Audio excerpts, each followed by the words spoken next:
Hey guys, RJ, CNC Metalworks. We're gonna get a little work done on the blade.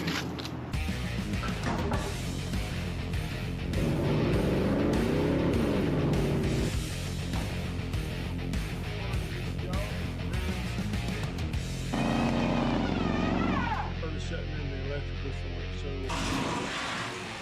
put this little coil like this.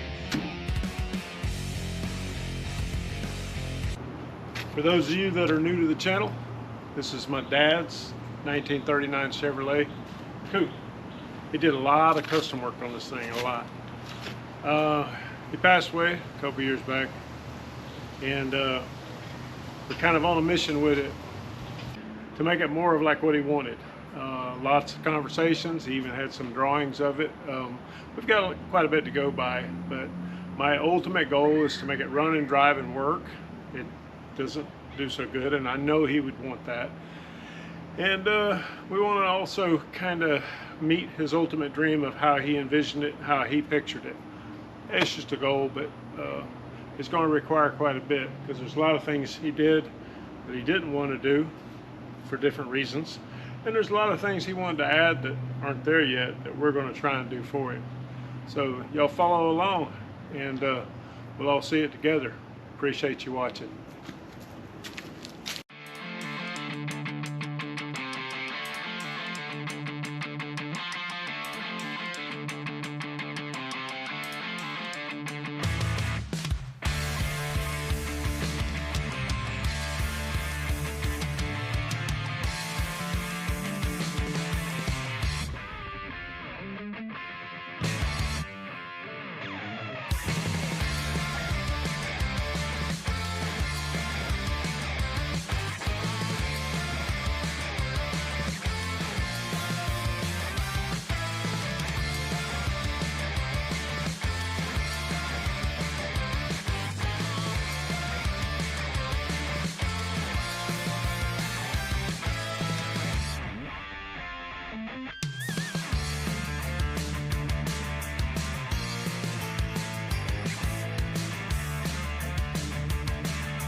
My dad's hood that he made from scratch brings back memories. He would, like a lot of us in customizing do, but he would form up tubing.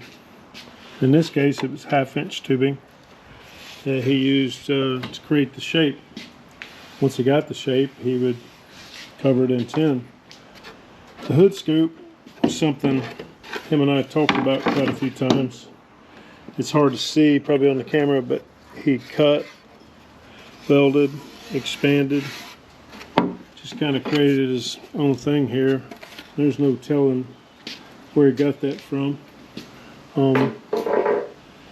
With that said, I'm pretty confident we want to delete the hood scoop, but I'm kind of torn on the louvers. Now, going back to why he did some of this is the fact that that 400 wouldn't cool. And a lot of that is the radiator and the radiator setup, and we're going to try and alleviate a lot of that with the new radiator and the system, more of a modern updated thing, and I'm feeling pretty confident that we can get past the cooling issues and get back to some of the cosmetic things he wanted to do to the body. This thing needs a little help.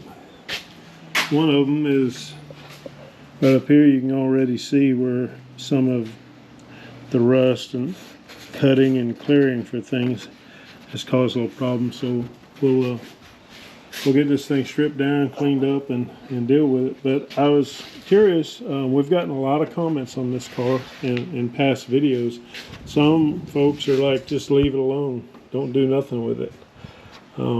He didn't want that. My whole goal is to come as close as I can since his passing to put it in the picture that he had for it.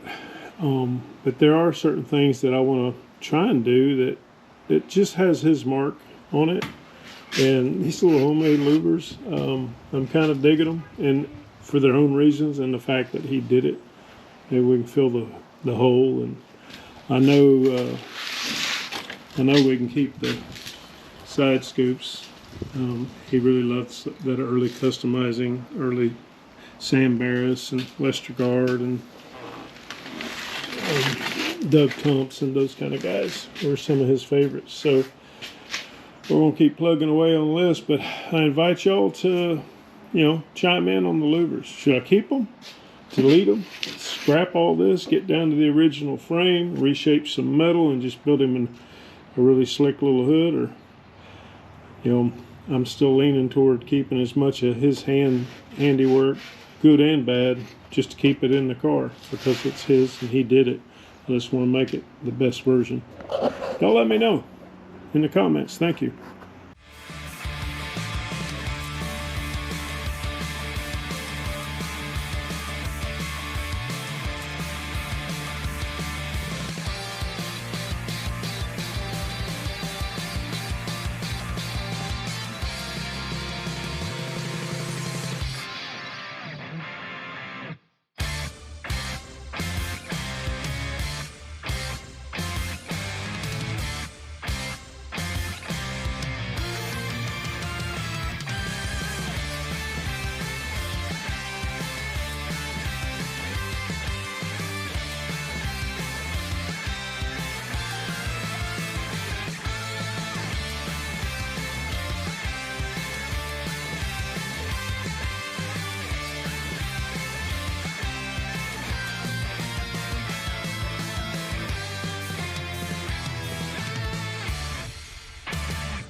One of the things we want to do is fill this hole in this roof. Pop used to call it his escape hatch. The story is he did it for my mom so she felt like she had a way out, especially with the suicide doors. Anyway, he was always up and down on this in some of our conversations, so I want to slick it up, enjoy the lines of the car, and get rid of the obvious moonroof. But as I work on this car, I find myself wanting to kind of do things the way he did, or the way my brother and I come up learning from him. He didn't have things like English wheels and planishing tools and fancy gauges and shaping tools and stuff. He just yeah, he worked what he had, laying around parts. And we had fun. We had so much fun. And it kind of dawned on me, even though I have a shop full of stuff, I could roll out a piece of 18, you know, pretty quick on the wheel and planish this thing in. But I started thinking about if we're going to do some things on this thing to make the car better and drive better. And keep in mind, my ultimate idea here is to really go on a nice cruise to a show, and that's what he would have done. He really wanted to go to the shows. So that's our ultimate goal.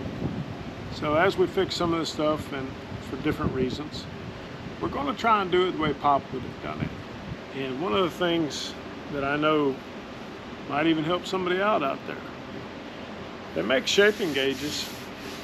They number them, machine shaping gauges. You can buy them in little packs of. Some are short, some are quite long. But on a quick, they also make these body combs. A lot of body guys use them. And you know, they just basically shape anything that you touch. So with that said, we're going to go in here. We're going to put a little press about midway down.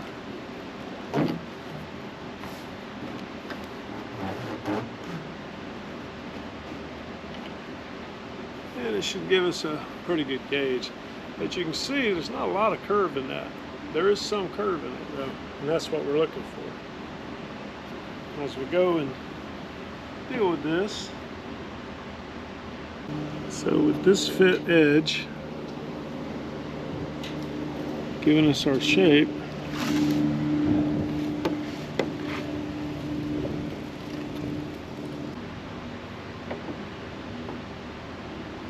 so this shape is about the same all the way around.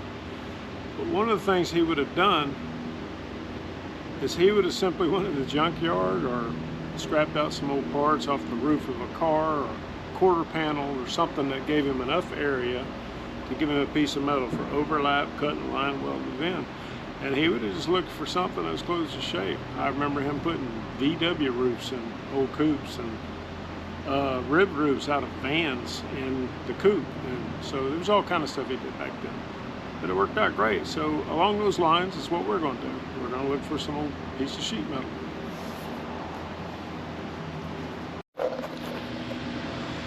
Okay, we found an old quarter skin. It's stuck back in storage for a long time.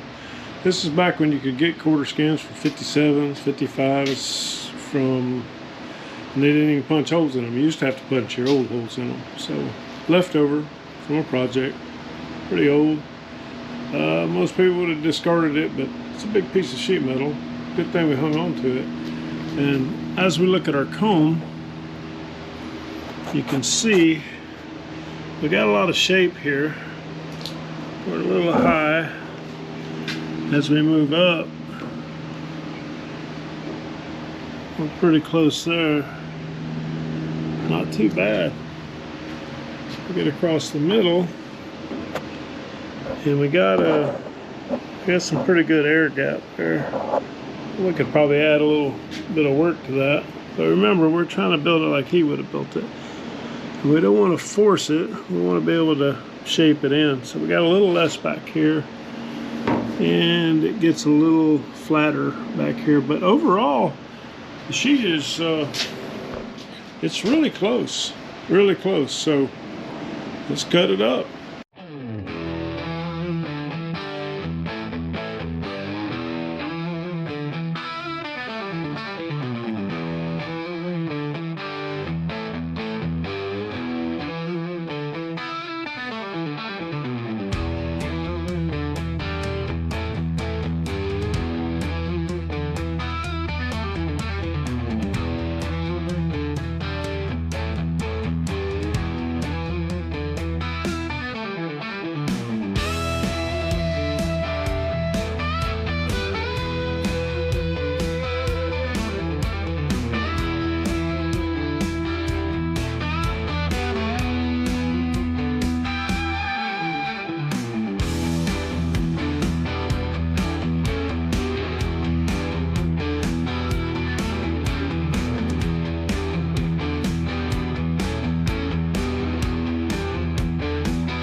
Alright guys, we lost our audio in this little section here, but we're going to show you the closeness and how this roof panel fits after a little bit of shaping.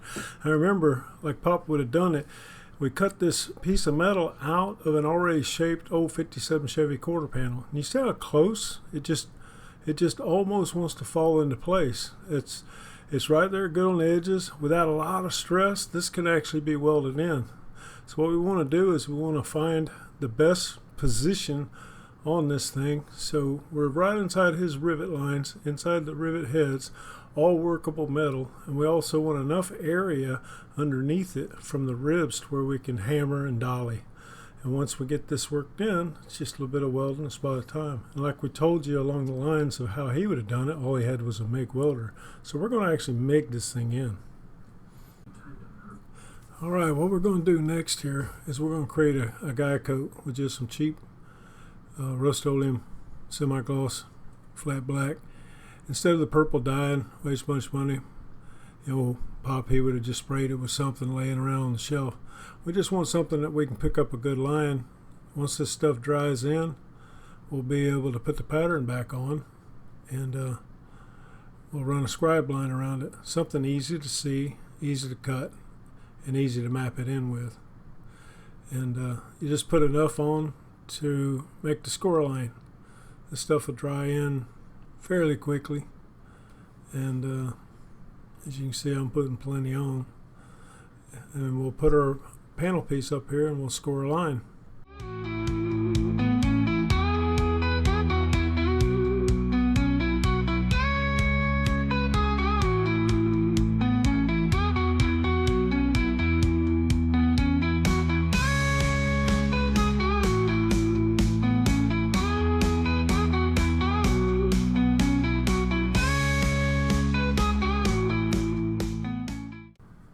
Got our score line, you can see it plain, and we've made our cut. We're going to come in and run our trim a little bit closer and a little bit tighter, and we're right at the rolled edge part of where those rivet heads are and the stress metal is, but it gives us enough slack and flex to do a lot of hammer and dolly work as we weld. We'll spot this in a little bit at a time and hammer weld every spot weld, stretching each spot weld just so we can control the shape, because it's like welding a big old side of an oil can, so you want to really be patient. One of the things we want to do is kind of protect the inside. So redneck welding blanket is just some old bed sheets that were dampened with a water hose. Again, this is the way Pop would have done it. He used to set up a lot of stuff like this, and I just thought for grins and giggles it'd be kind of fun.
Alright, we'll have to dub this in a little bit more. We lost audio on this part, but if you notice, we're showing you our Winfield tube bender, homemade. You can use any kind of size tube, and you'll even notice a drive shaft here. But this is great just to roll over some metal and get a little shape. Again, we haven't used English wheel. That's why my words ain't matching my lips. But I'm just telling you that it'll help you with some simple shapes just to soften this thing up. And you notice the 2 yardsticks, yes, metal yardsticks.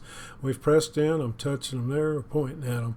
We've got them wedged in the ribs that support the roof on either end, but there's nothing to support the middle. We don't want this thing to fall in, but at the same time, it'll help us get a little bit of shape, which is really kind of cool because you can see the spongy spring back. Well, this is that little load that we checked before when we had a little bit more metal to work with off the edge. So we already know it's going to fit. We're just going to kind of start feeding this thing in here from the center out. And all I'm explaining to you is that with a couple pieces of tape, a little bit of positioning, you notice a little center mark there. We want to stay as true to the line as we can. Notice the gap when it's pushed down. It's just about enough gap for a welder, especially a MIG welder. You can run a little bit more gap with a MIG welder, and we want that for the simple fact that it's going to try and pull the gap together as it shrinks, even though we'll be hammering as we go. And that's what I'm showing you with my little squeezy hand, and we'll just control the shape.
Well, our anti-spark cover works really well as long as it's damp. I went to lunch, ran a few errands, came back, didn't think about it, and they had us a little fire. Nothing got hurt, all's well. But if y'all do this, and myself, we're gonna keep this thing damp or get another one and re-damp that. So pay attention, RJ.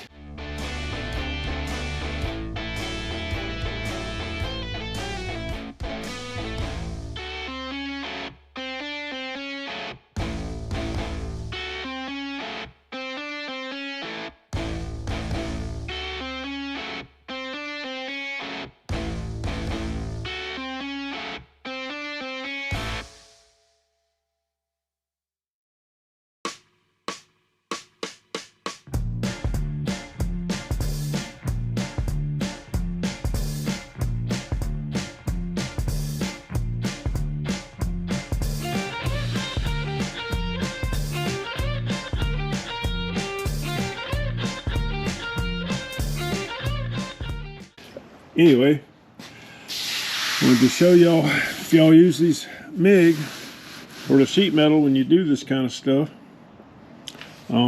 especially the older sheet metal, it runs about what they used to say 19 gauge. Most of the sheet metal available nowadays is 18 gauge. It comes pretty close to it. One of the things I like to do is, unlike a TIG, is we'll keep a gap. The MIG weld tends to be a little bulkier, a little clunkier, and it gets a little harder than the TIG weld.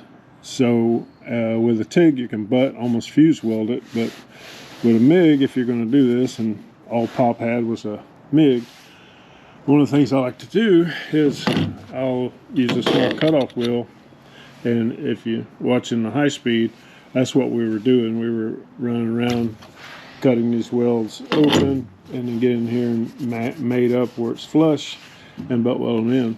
Another little tip, over at the China freight store, if you notice, these are common sizes right here, 1/16. But I like to use these 1/32, so I'll grab these when I can. And it's obvious, it's just a much thinner cut. And all you want is a thin enough cut to create a little gap for when that weld cools off, it's going to shrink up and tighten up, and it'll tend to buckle this stuff. So you want to try and keep these gaps close enough. If you start getting into the 16th gap, it's a little bit more to jump out, and this older metal will tend to want to burn out. So it'll cause you a little more heat, a little more effort. So we're going to keep hammering on this. If you notice, these are just kind of slightly knocked down a little bit. It just makes the hammer a little better. Again, clunky MIG welds, knock your welds down and get that hammer and dolly out. We're gonna stretch out each one of these, get our gaps back, get our shape back, and then continue to weld. Well, got a hole filled. We're gonna let y'all know that could have showed a whole bunch more welding. It's just spot. Control your heat. One of the things I like to do is I'll just use my bare hands, and if it's too hot, don't spot. So, take your time. The more patient you are, the easier it is, or the less work you'll have to do with the old hammer and planishing. But the cool part is we still got a little bit we're going to work on this welds. We do have a cool plan. Speaking of which, gotta have your board and your Sharpie. We split this into two groups. One of the things I really want to do, I really want to keep this as much of my dad's body work on there. So we've got some surface rust. We're trying to save a lot of his old handiwork, just keeping him in it. But at the same time, I want to address some of the rust. We're gonna do some things that we actually get from the comments from y'all. One of them was get rid of the moon roof. Hope that's slicking up pretty nice. We're gonna change some vision stuff, reshaping the windshield. We're going to try and lower the floor a little bit. We think we come up with a pretty good idea of that, just where when you get in it, the car's a little more comfortable. Mechanical, we've got radiator, core, steering, exhaust, replace the rear axle. It's destroyed. Brake, suspension will probably go into air ride. And we got a little framework to do, you know, get this thing where it's really roadworthy, and it works pretty well. But we appreciate the ideas. We really appreciate you guys watching. And as soon as I can, I got something really cool to show you all on the next part of this, and we'll get that video to you real soon. So hopefully like, subscribe, share, tell, you know. But the cool part is keep looking for us. This thing will be on the road pretty soon. We're hoping. And we're hoping to make it the picture my dad had in his mind. And again, I can't thank y'all enough for tuning in on this stuff. It's just fun we're having. And I appreciate y'all being a part of it. Thank you.